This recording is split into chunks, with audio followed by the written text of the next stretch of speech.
Hello, everyone. Dr. Ames here. This time, I'd like to talk to you about the evolution of marketing, and in particular, focus on the first two eras.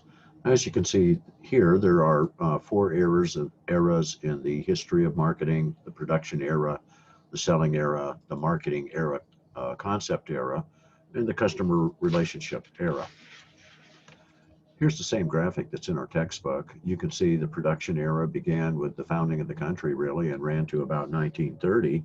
The selling era from 1920 to approximately 1970, and the marketing concept era approximately from 1950 to 1995 or so, and the customer relationship era from about 1990 or so through actually continuing into today. It began with the production era, and you can see the general philosophy here. Produce as much as you can because there's a limitless market for it. And this phrase was generally the viewpoint of manufacturing and business from the beginning of the country until the early 1900s. The gradual end of the production era eclipsed around 1930 or so. You have to remember that this was a time when there was an incredible just demand for just about any new product. The number of new products on the market that came from factories and so forth, where it was still limited. Um, but people were slowly becoming consumers of finished goods and developing into the consumer market that we are today. So, for the producers of goods, it was a time of great profitability because demand was limitless, and all you had to do was get out there and sell it once you had produced it. And in particular, demand for anything new and improved was so strong that the business goal and real emphasis in these times centered on production and always increasing production.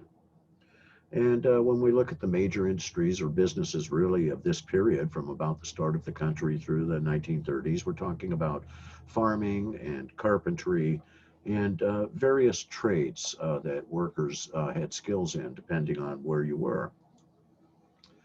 After the production era, we evolved into the selling era. And here, by the 1920s, say, businesses had begun to develop mass production techniques.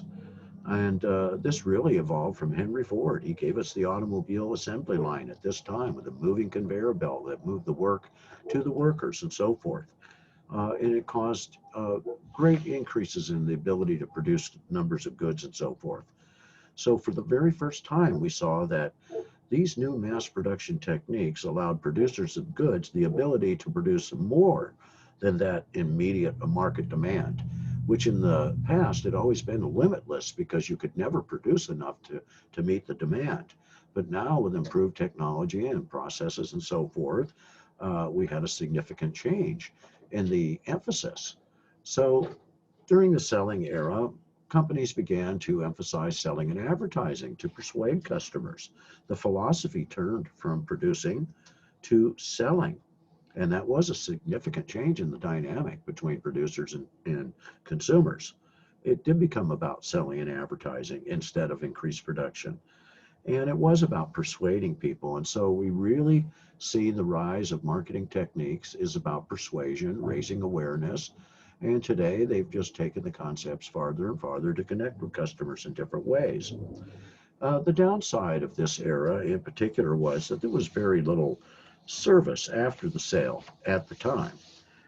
So consumers really didn't have much leverage with manufacturers of goods. In particular, when something broke or was a defective product, it didn't do what it was supposed to do. Um, there just wasn't the sort of thinking that the customer is the end all and be all.